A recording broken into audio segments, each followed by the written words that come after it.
So hello again. We are going to start now our second presentation.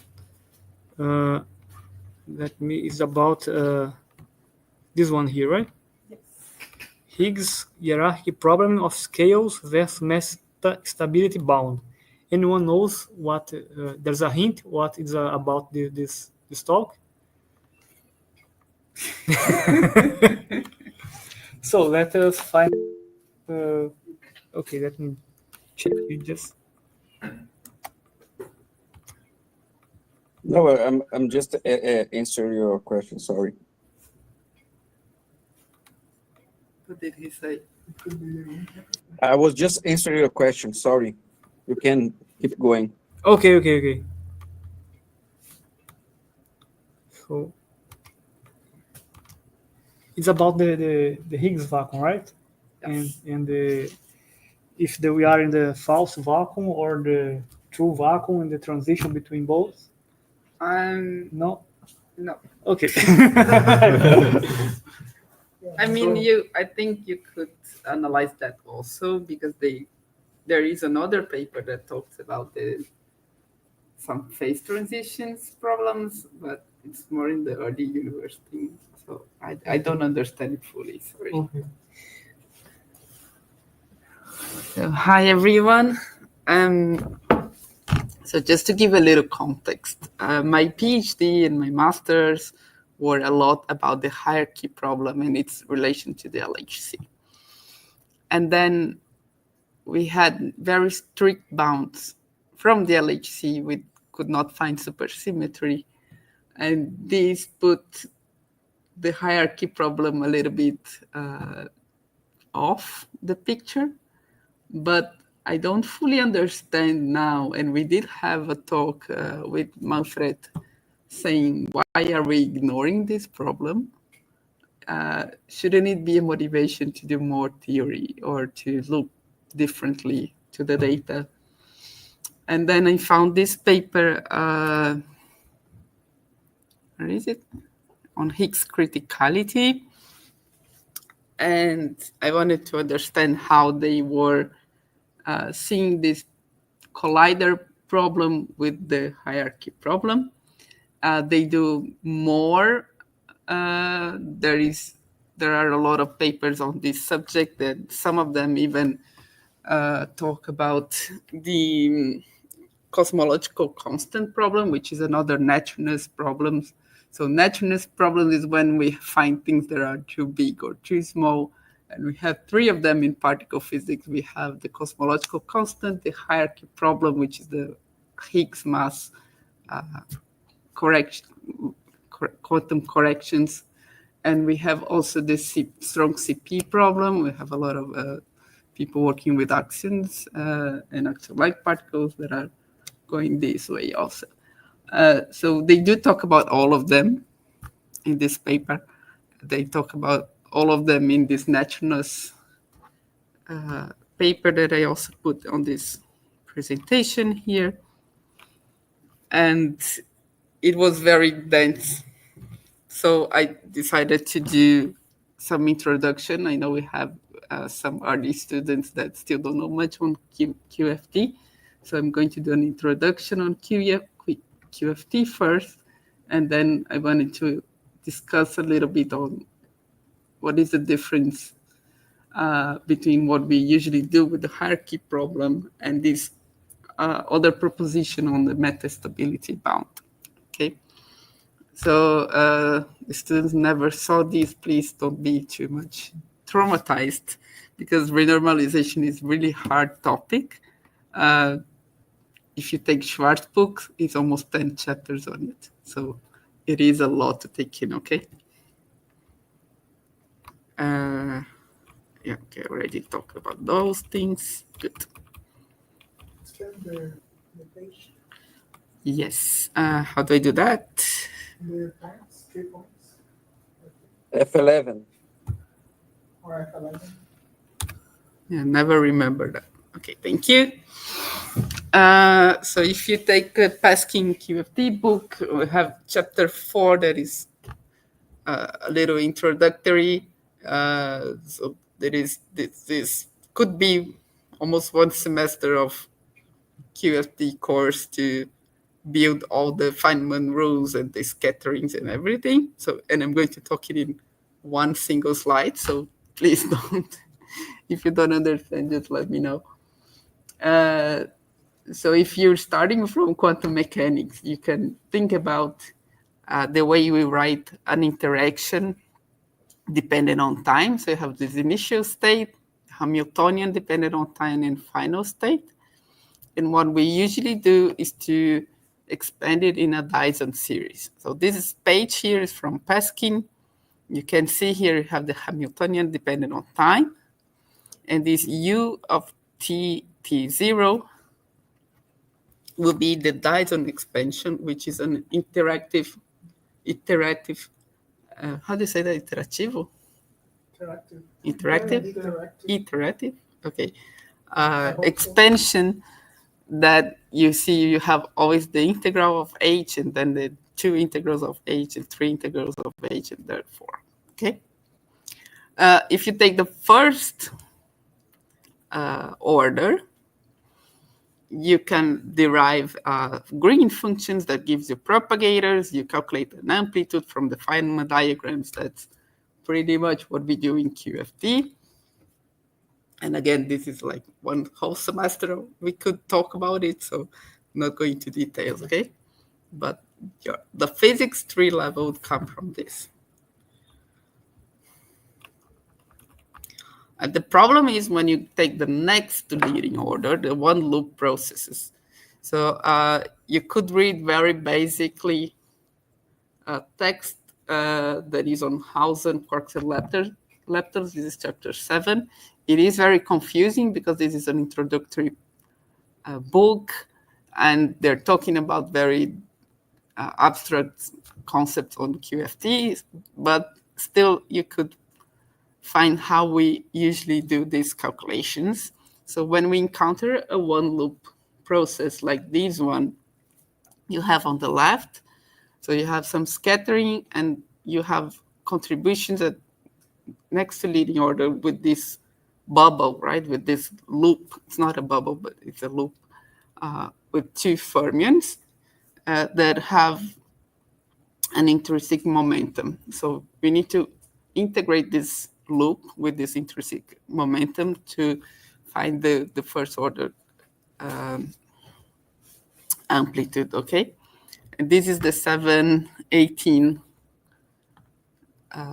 equation here. That's the invariant amplitude. We can take the Feynman rules and calculate the loop contribution. So you see here in 719 that this loop contribution would be as if you're taking the propagator and substituting it for this next to leading order contribution. So you have the g mu nu over q squared times this I mu nu times, again, the g mu nu over q squared. And this is the integral over the loop momentum, okay? So it is not trivial to solve this integral, but it is possible. I'm not going to do the calculation again because that's another class. And when we do that, we find that the answer goes as log of m squared over q squared. And this can go to infinitive. So the way we do to deal with this infinitive that we already find on the next leading order is to renormalize your theory. So you can, there are many ways to do that. You can can calculate the counter terms. So your amplitude would have to have a term that cancels this log, and you need to renormalize the parameters, the couplings we have on the theory. So the electric charge will be renormalized. So you see that we have the bare charge, that is the E, and the renormalized charge. And we need to take it into account, the difference we find on the loop to to calculate the renormalized charge. Okay. So we see here that the electric charge now depends on the energy we're measuring it. Okay. This is very important. I'm going back to it now. So the renormalization, sorry, there are different renormalization schemes. I'm not going to list them all here. You can find it on chapter 15 to 24 of Schwartz's book. It is a lot. And the thing is, when we want to calculate the loop corrections, now you can see here that if we have some if we have some charge particle scatterings like this one, what is happening is that the physics actually, it would not depend only on the tree level. So this is the first order amplitude with the bare electric charge. That's the non-renormalized one. But we need to take into account the contributions at next to linear order and then 2 loops, 3 loops, etc. So the full physics is actually the sum of them. And we always calculate these at a certain energy level. So at Q squared on equals mu squared. This looks weird at first if you didn't study it.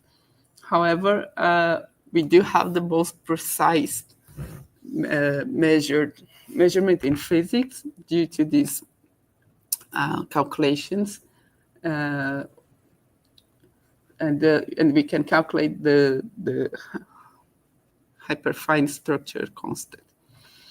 So the thing is, we can calculate the lamp shift. That's a difference in the energy levels of the hydrogen.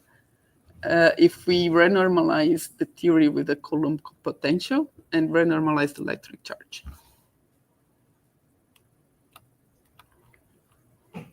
So one way to see this renormalization with the electric charge is here.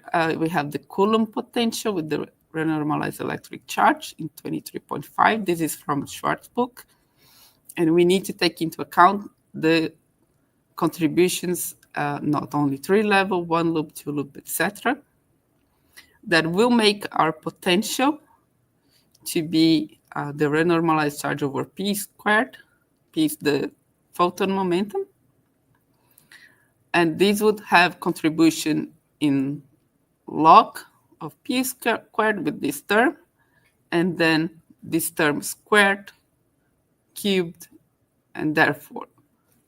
So this is a geometric progression. So each loop we add, it's going to add one term in our series, and we can sum of all of those logs, and we know the answer of this infinitive sum, because this is a log progression. So we can calculate this result analytically. That is 1 over p squared e squared, 1 minus this term.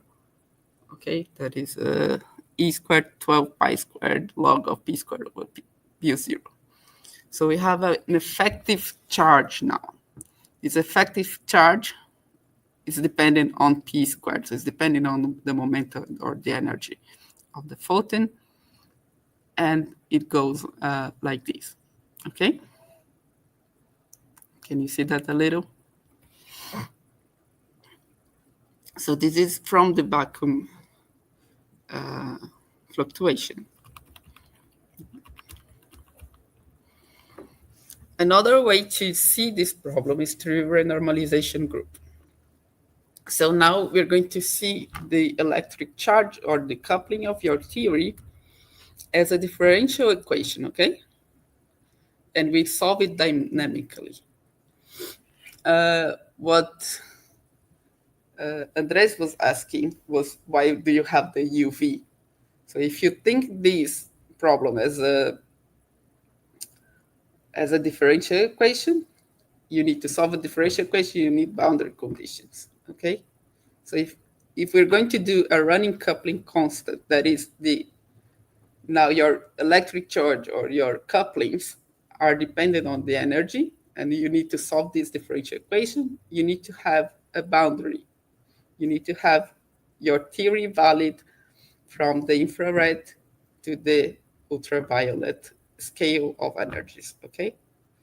So when Andres showed that picture that had a limit with the UV cutoff, that means that your theory is valid until that energy scale. That is your effective theory. The standard model itself is an effective theory. And after that scale, the theory is not valid anymore. You need to have new physics. You need to work something else. Okay? So here we're going to just reminding you, and if you've never seen that, just telling you that now your couplings, they are dependent on the energy. We have this differential equation that is a second derivative on P of the potential, or you can also find it as a beta function. So the beta function would be the coupling, the derivative on the energy mu of the coupling times mu. That's the definition of the beta coupling, and they are analogous. You can go from one to another. Okay. So you have this differential equation that shows you how your coupling will run through the energy. So the electric charge itself, since we showed you that the electric charge is, sorry, where do I go? Yes. Excuse me, it's me because I cannot see the equation properly. I'm sorry. Okay. I need to do anything. I'll add you. Where is it? Is it here? Meet. No, you didn't. I'm sorry, it's me. But how do I add you? See your, yeah, there. Meet it. Okay.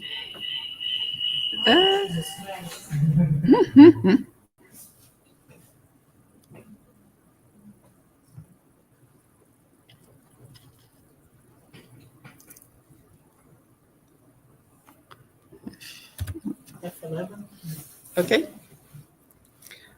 So coming back, so we have this running now. Even the electric charge will be dependent on the energy.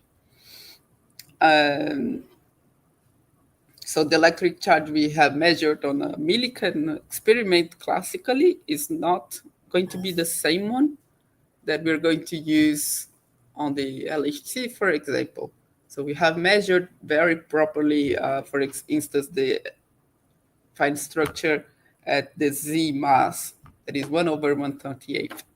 And if we go to higher energy, we have to do the running and see what the corrections would be to this fine structure constant. Okay. There's a lot I could talk about. This, again, it's Sorry, maybe a very silly question, but yes, does it apply to other coupling constants in the all same the model? coupling All the constants. couplings? Yes, all of them. So this would apply. I'll show you now to the Higgs mass, for instance. So the masses are going to be renormalized, the couplings, the electric charge, everything. Okay. Even the fields itself are renormalizable.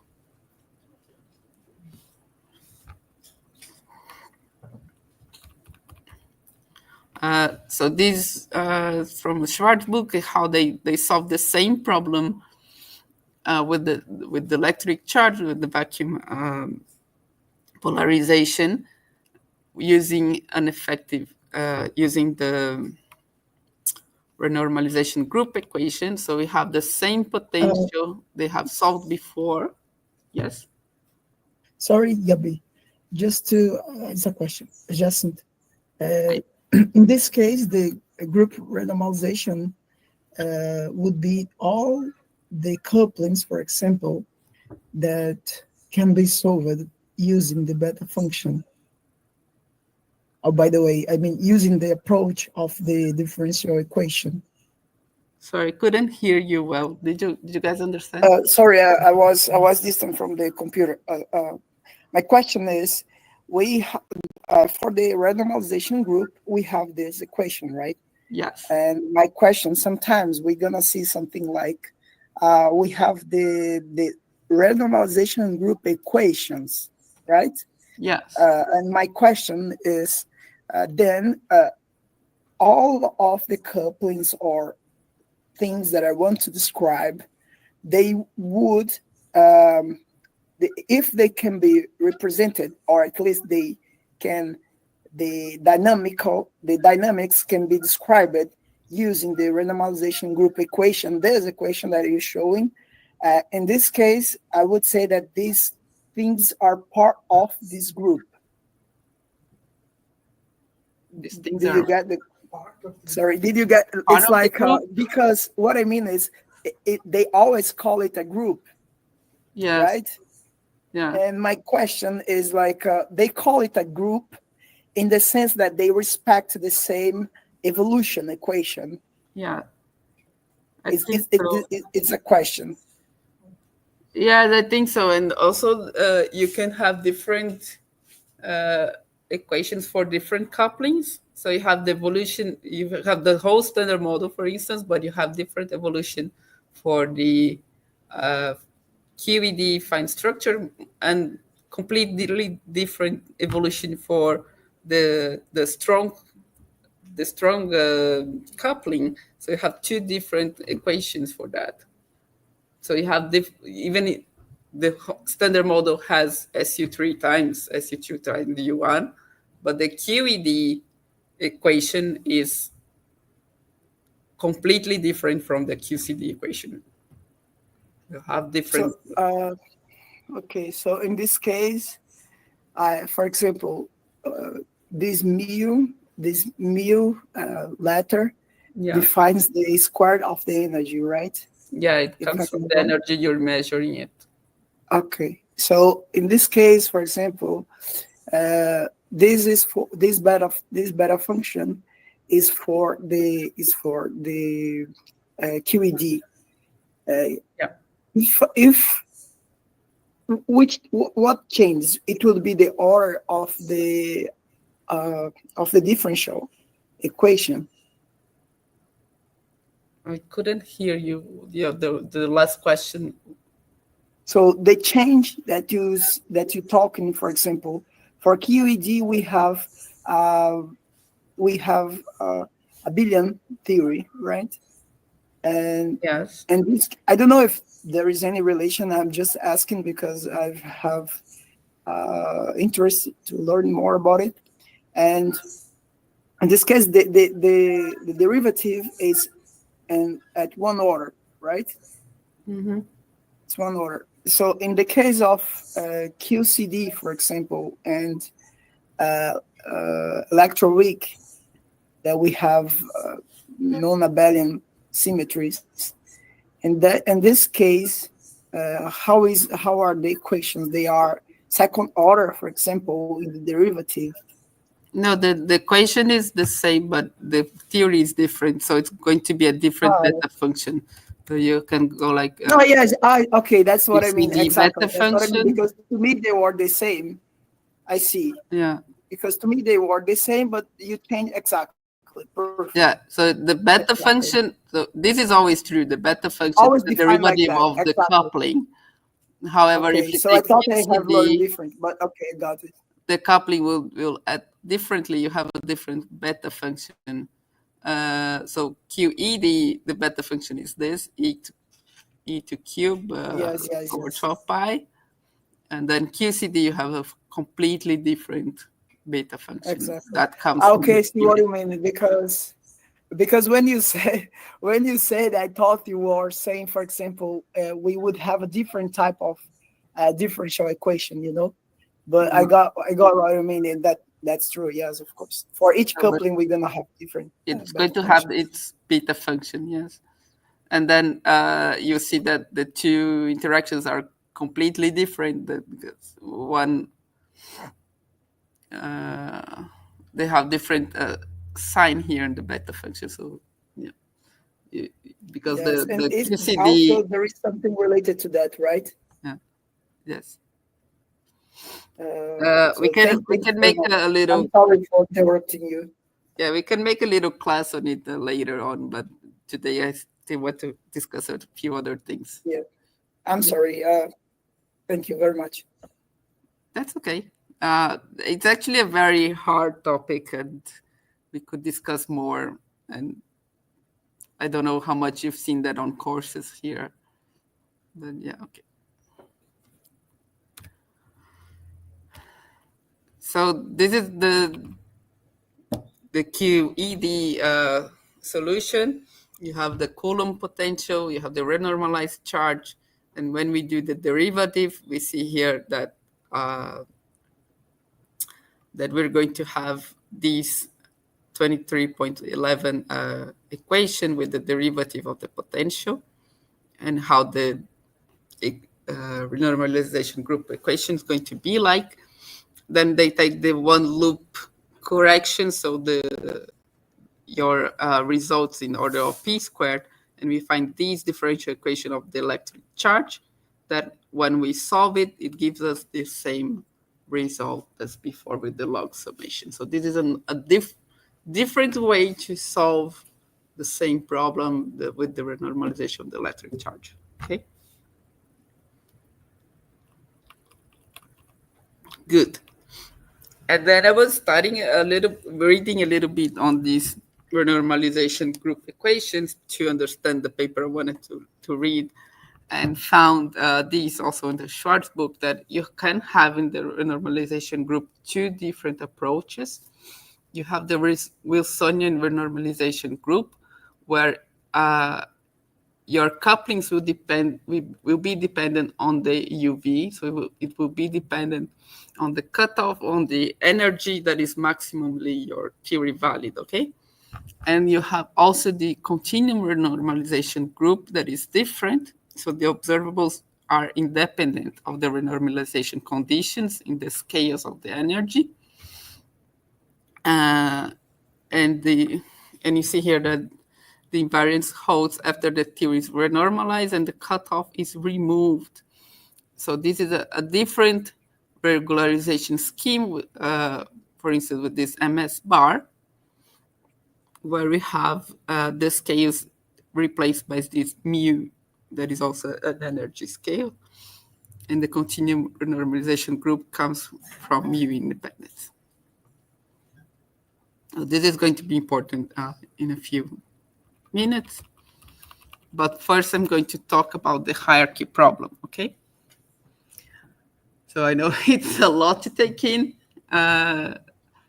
We can talk more about it in different days if you want to. So the hierarchy problem will come when we take the first, the one loop corrections to the Higgs mass. So the Higgs propagator would have these kind of contributions from fermions. And when we calculate this one loop correction to the Higgs mass, we see that the mass squared of the Higgs is quadratically divergent with the UV. So the Higgs field is not protected by any symmetries. Okay, that's what the hierarchy problem is based on. So the standard model is an effective field theory. We do have infrared and UV scales limiting it. You might hear with the infrared problems with the QCD. So the QCD is not valid on lower energies. You need to have the meson theories under a certain UV energy and the quark theory above it. And the UV problem is pretty much we're going to restrain it with this Higgs mass scale, unless we find new physics. So the problem with the hierarchy problem is that the weak scale is actually at GeV scale. So the Higgs mass is 125 GeVs. That is the last thing we have measured. And we don't have any experimental evidence showing us that we could have something else above it. And this above it can go up to the Planck scale, where we need to introduce gravity corrections. And this is 19 orders of magnitude different. So if the Higgs mass is 125 GeVs, and we have corrections that are quadratically divergent with the cutoff cannot be 19 order of magnitudes above it. It should be at the TeV scale, so we don't have fine-tuning. Okay, so this was a big motivation to build the LHC at the TeV scale, where we wanted to find supersymmetry. So supersymmetry is a very beautiful theory. It is an extension of the Poincare group, and where we have doubled all the standard model. So every standard model particle would have its partner. The fermions have bosons partners. The bosons have fermion partners. So the spin is different. For instance, if you have a quark, you would have a partner that is a quark and it's a scalar. Or a gluon, you have the gluino that is a fermion. And why would that solve the hierarchy problem? Because the top contribution we have here on the Higgs propagator would have to add also the partner that is a scalar. And this loop has a sign different, and they cancel each other exactly. So we didn't wanted to only solve the hierarchy problem at TeV scale. We wanted to find supersymmetry at TeV scale. And this was a very strong argument to build the LHC itself. And we didn't find it. So that is very frustrating, you know. But the thing is that the LHC searches now put the minimal supersymmetric standard model, that is the something that was very well studied, and it was how to add supersymmetry to the standard model, but there are many other supersymmetry models that are still getting to be tested. But in this model, the limits on the particles now are varying between 1 and 10 TeVs. So this already creates a little hierarchy problem. There is already fine-tuning. This was pretty much most of my PhD thesis. Was this little? We worked on the little hierarchy problem, and we worked on folded supersymmetry. So this was a theory where we have an extra SU3, like a dark sector, and for the SUSY scenario, we built it such that the particles that they're not supersymmetry partners, but they come from this UV theory that is supersymmetric. And we break it in a way that we charge the standard model under one SU3 and the supersymmetric particles under the other SU3. So we have something that looks like SUSY, but we will never see it in the LHC because the SU3 charge is a dark group. So it doesn't interact with the standard model. This would be, if we produce a stop, we can produce it because it can interact not strongly, but different with the standard model. So we can produce it, but it would be invisible.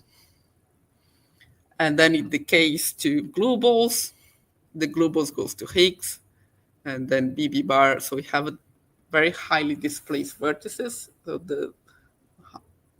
So what we did in my PhD was to model how much this displaced vertex would be, the distribution of displaced vertices in the LHC, and how much it would run. So it could decay still in the detector in this scenario, but it would be very highly displaced, so it's a hard analysis to do. We don't have those very hard bounds with the LHC, and we can still do the analysis. This also motivates different theories, twin Higgs hidden valleys, but then they will be more displaced. And there is a proposal to make a new detector called Methuselah that is far from the LHC and will try to detect these particles. And finally, I can come back to the paper I wanted to read, which is the Higgs criticality and the metastability bound and future collider. So I wanted to see how they were dealing with the hierarchy problem in this case. They do talk about also the cosmological constant, and there is a lot of physics in this paper. It's very dense, okay? So, but I want to focus on the hierarchy problem today.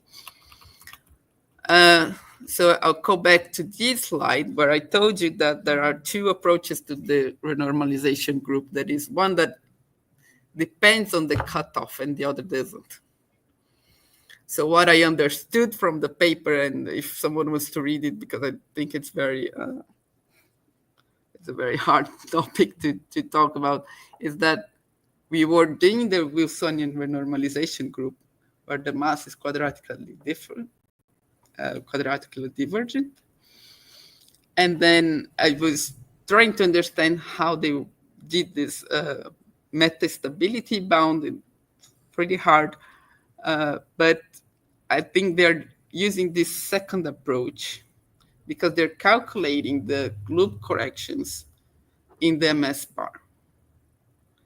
So instead of saying we have a hierarchy problem and we have a problem with the UV, they're studying the stability of the Higgs potential in the MS bar, and this translates to different conditions of the theory of the couplings. So instead of saying that M Higgs is quadratically divergent with the UV, they're using this condition where the mass of the Higgs, so this is the Lagrangian parameter of the mass of the Higgs, needs to be lower than this condition at this critical condition that is calculated from the instability bound, and the stability bound needs to be lower than 10 to the 10 GeVs. So as I read it, I think it's an alternative to the hierarchy problem to use this vacuum stability bound that might have something to do what you're saying, if the Sender model is stable or not, but I didn't go through the calculations to be sure how that works out. So that's why I said no, because I wanted to see that in terms of the hierarchy problem. So what they're doing here is to understand the Higgs potential. So the Higgs potential has the Higgs mass parameter mu h and the quartic coupling lambda h, okay? From electroweak symmetry breaking, we know this parameter needs to be negative.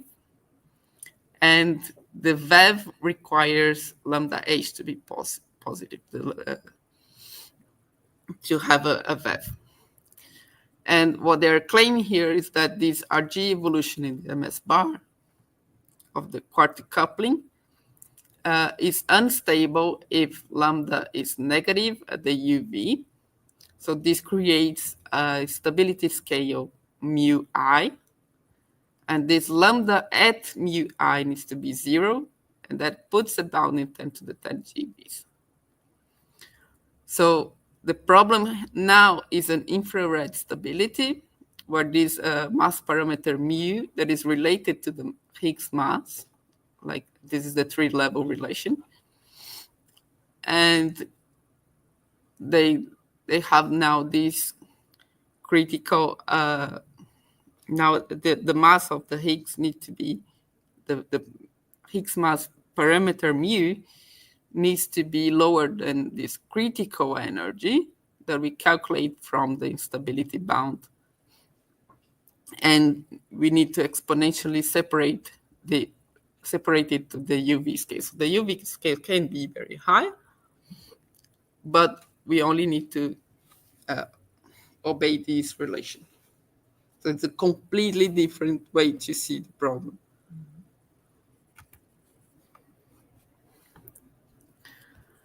So just show you how the paper is structured. Okay, so the first part with the motivation, they were discussing the fine-tuning with the Higgs, with the electroweak hierarchy problem, and how we have been dealing with these. So we also have another other set of theories called relaxation mechanism. I still need to study that. But then they are going to use now this instability of the electroweak phases with the Higgs mass and this vacuum metastability bound, that is that relation I just showed you. So they have here the Higgs potential. Already told you that, so we need this parameter to be negative, and we need this lambda to be 0 to and obtain this metastability bound. So instead of having a UV problem, we have an infrared problem with the Higgs potential to make sure this mass parameter is under this critical energy. So in the infrared, the potential can be also stable. Yeah, that's the all I have told you till now is just this introduction. It's very hard to understand. There are papers that discuss that in these three scenarios, and they also discuss cosmological bounds and other things that I honestly don't understand. So we would have to stop and read those three original papers to understand it. It's a lot to take in. What I wanted to understand is that this part with the models. So they're checking models beyond the standard model. We also motivated to do like axions and heavy neutral particles, and seeing that those models can also lower this bound on the metastability bound. So here they're doing that with an axion. So axion would be light new physics. We're motivating it with the stroke CP problem. And we have a lot of searches for axion-like particles that are pseudo constant bosons. So usually in these theories, we have this potential here. So we're changing the Higgs potential and adding the axion contributions. You have here the Higgs potential plus the axion-like particle mass, and there is an interaction between the axion and the Higgs with this A sinus delta A little a here. So A is just the coupling. The delta comes from the CP violating angle, and V is the Higgs value. So when we take this potential, we see there is a contribution coming from the axion. So we have now we have a different relation with the criticality bound that also adds this term. Okay, so we're going to lower the limit. And then they discuss a little bit on the phenomenology of the axion-like particle. So the axion-like particle can have a limits on the GV range of GV is that the mass of the ALP is going to be GV. And this can be obtained in colliders with this scalar to ZZ vertex, direct production, and Higgs and exotic Higgs decays. And they did that for the LHC and the LHC, sorry, so they have here for the LHC, the high luminosity LHC, and the FCC. So this is the result for the GV scale in the left. The theta angle is the mixing of the axion with the Higgs, and ma is the mass of the axion-like particle. And we can see here the LHC current bounds and lap.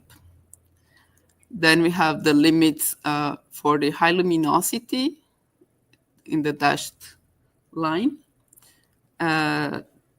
It's a little hard to see, but you have here the FCCEE limits and the GigaZ. GigaZ is an FCC run that is going to be in high luminosity and only at the Z mass.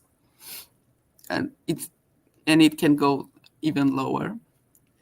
And you see here, you have this colorful background, right? So from red to yellow and green, that's the metastability bound. So you have here the Higgs parameter divided by the critical energy. And the Higgs needs to be lower than this one, right? So the closer to green, I think the more stable the potential is. And you can see that future colliders will run on the more luminosity, we can go for more stable potentials, which is pretty interesting. And in the right, we have the MeV bounds that are obtained from Na64. So these are meson decays and CMB also, some CMB parameters. Yeah, I'm not going much further with the other two models, but they also have that for heavy neutral particles and another one. What was it? Sorry, singlet, doublet. So there was a lot to talk about it. It was a very deep, very dense paper. I don't know if I fully understand it, but I think it's a nice discussion and a very different approach to the hierarchy problem. Yeah, that's it.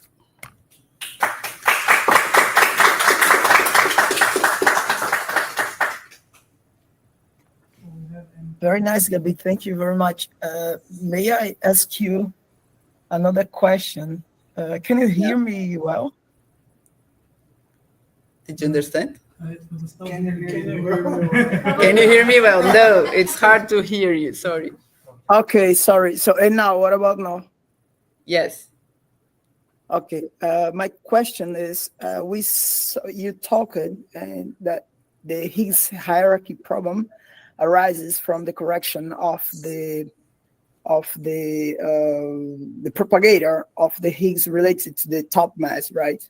Yeah. So when that's something that I also want to understand, like in this case, it happens because the top mass is larger than the mass of the Higgs and even larger than, yes, it's larger than the mass of the Higgs, for example. No, you have contribution from all the fermions. Exactly. This is a problem for all fermions. The thing is that it will be proportional to the Yukawa coupling. And the Yukawa coupling between top and Higgs is almost 1. So this is the largest contribution. That's what I mean. So exactly. So you're going to have like contributions coming from all the fermions, but all of them, for example, if you take the ratio of, if you take the contribution coming from the Yukawa coupling with the electron, it's very small, right? Yeah. So when you consider, so the VAV, so if you take the coupling, the VAV, so I mean, the Yukawa coupling related to the top will be larger or close to 1 because of the top mass, right? Yeah, so the Yukawa in the top is almost 1. Then yes, that's the largest contribution. But I think if you do the contribution to the electron and put the lambda to Planck scales, would also be a problem. Mm-hmm. But why people always focus on talk about the top just because of the Yukawa coupling to be close to 1? So if you did the proper calculation and you put the top mass and the top Yukawas you can see that lambda UV needs to be, you make some estimates and you see lambda UV should be at the TeV scale. That's usually what we do to show, to justify why we were looking for new physics at TeV scale. We take this diagram and we compare it. That's just how we usually do that, but it should be any fermion. Yeah, because in this case, you're going to have a very similar contribution. I mean, in terms of the beta function, I mean, at least in terms of the leading order contribution, it will be a very similar at the beta function. So, yeah. So, I didn't want to put all the terms and do the calculation now because there was a lot to talk about. I see. So in this case, when we go to supersymmetry, besides the relevant contribution that will come from the tauino, the S top, sorry. Top. Yeah, the stop. The contribution that will come from the stop, we're gonna have also the contributions come from, for example, S electron and so on. Yes. That will also cancel out with the fermions, because fermions and then bosons so they will have so we're proposing a symmetry that is going to protect the Higgs mass. So any fermion we put here would have the scalar to contribution to cancel it. Yeah, that's what I mean. So we're gonna have for each fermion of the standard model that contributes, let's say, with a plus sign in the scale, in the energy scale, when you do the run. So you're gonna have a scalar boson in the supersymmetric theory, or I mean the partner, that will contribute with the same coupling but with the inverse signal, right? Yes. Because of the yes. Okay, thanks. That's it.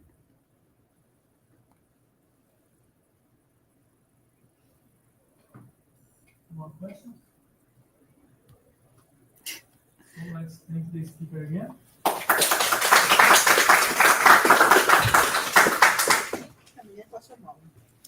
Ainda.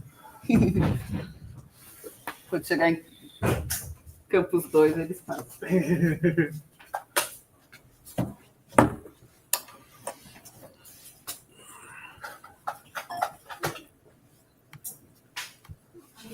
So thank you, everyone. Don't forget to thumbs up and subscribe, and thank you so much. Till the next time. Bye-bye.